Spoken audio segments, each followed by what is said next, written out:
Arriving in Bangkok for the first time ever in your life is an experience.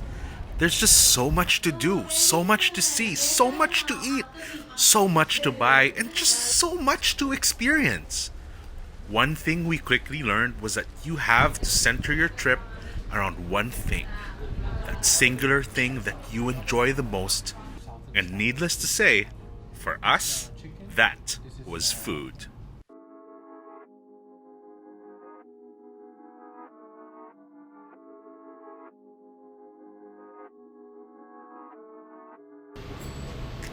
On the other side of the street of our hostel, we ended up walking past this tiny restaurant that had a plastic model of what seemed to be a serving of Hainanese chicken good for at least 15 people, all in one plate. Yeah, it got our attention. So we walked in, made our way to the counter, and ordered two Hainanese and fried Hainanese chicken combos and a couple of homemade sodas, because that seemed way too interesting to pass on. Our plates arrived, and to our delight, each plate was good for two people. Perfect. Each plate came with ginger rice, steamed white chicken and fried chicken, some coagulated blood cubes, sliced cucumber, and of course some soup. Unlike its famous Singaporean counterpart, this chicken came with this amazing Thai chili vinegar sauce.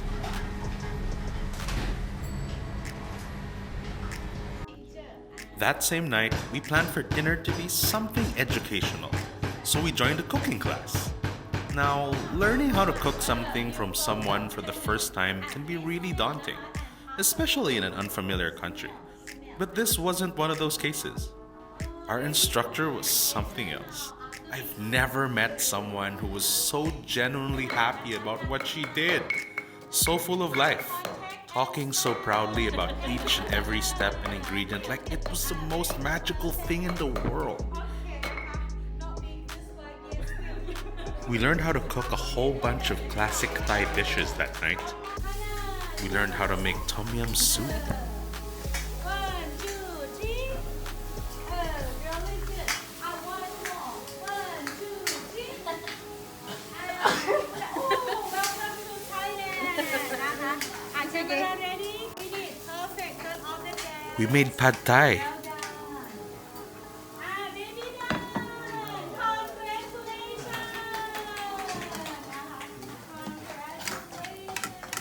We made chicken and curry from scratch. Baby here. Baby Yoki here, okay? Take a full spoon. And of course, we made some mango sticky rice.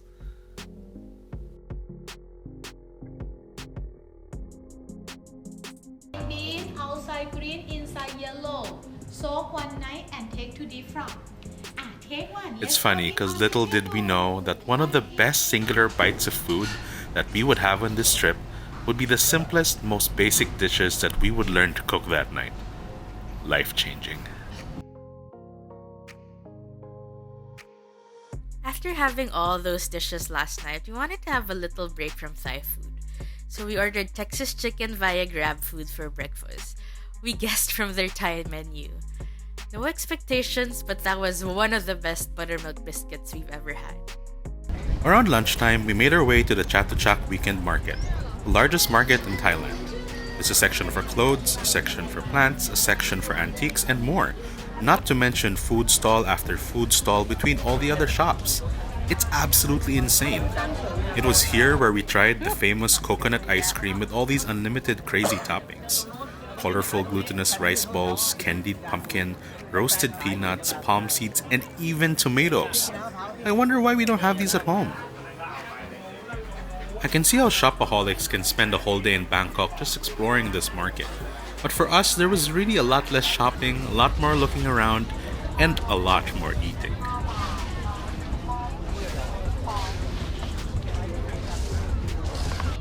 We saw this lady with a huge beer keg looking kind of thing with a whole bunch of holes with sticks pointing out of them. They're actually popsicle sticks. Each popsicle costs only 5 baht, and you can get them in strawberry, orange, grape, milk tea, and they even have soda flavored ones. So I got an orange flavored one, and Nicole really liked it. Absolutely refreshing. Oh, you like this? After Chatuchak, we walked to the Ortor Core Market, which they say is one of the world's best fresh markets. We haven't been to the world's best, but this market was indeed amazing. Prices were a bit higher than usual, but the fresh produce and goods were immaculate. Here you'll find some of the best mangoes in the world, and a whole bunch of other fruits. There's a crazy amount of Thai curry and shrimp paste in every corner, and you could smell it wherever you go. And there were also tons of food stalls selling either raw or cooked food. It was absolutely breathtaking.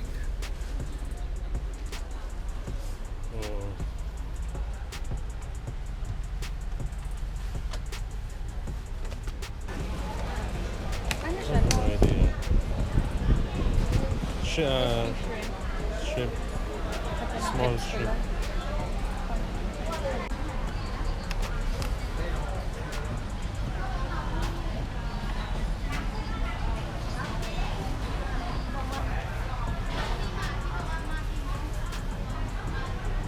Oh my gosh.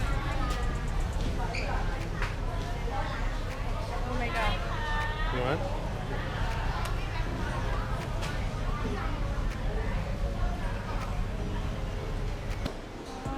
We also heard there was this really good pad thai and oyster omelette stall, so we made our way in search for this infamous lady. Or man. As chance would have it, when we arrived there, everything was sold out already. Pretty sad. It's okay, no? Yeah, everybody's packing up. Bakit naman tayo dito? Yeah, it's fine.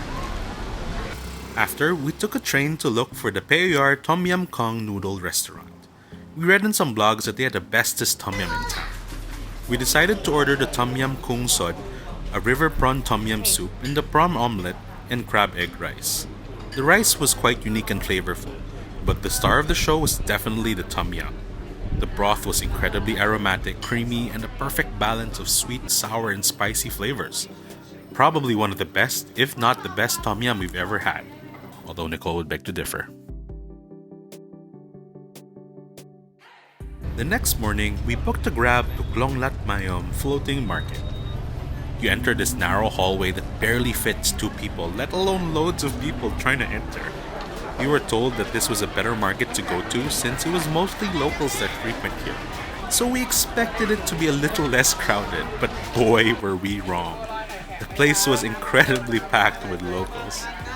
When you get past the entrance, you enter a foodie haven. Food stalls everywhere. Noodles, soups, grilled fish, every Thai dessert you can imagine, and snacks you probably never even heard of. It took us a while to explore the market and decide on things to eat, but we ended up getting some ka nom buang, crispy Thai crepes filled with meringue, angel hairs of sweetened egg yolks, and sweetened coconut, some grilled chicken skewers, and of course, we had to try the pad thai.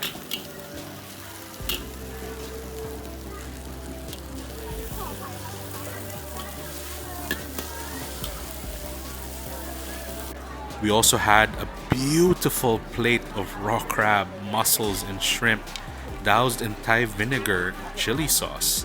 This was absolutely addictive, and the raw seafood is definitely something you can't leave without trying. After we ate all that food, we thought it was only right to head off to the temples to pay our respects and give thanks. But first, we had to stop here because I had been telling Bao about this super magical orange shake that I tried here for the first time. And naturally, we had to get the fried sticks to go with it as well. Super eat fresh vibes. Grilled egg, chicken nugget, and some wonton wrappers. Really good. Better than we expected. บางวันนะแต่ส่วนใหญ่อย่างเนี้ยคะแนน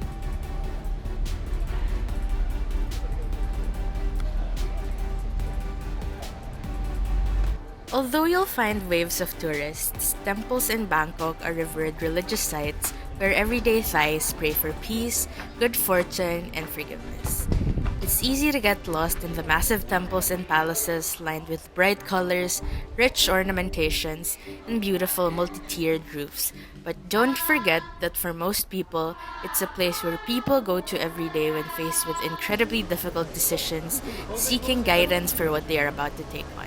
So keep that in mind before taking excessively goofy selfies and jump shots. And that ends the first half of our Bangkok trip.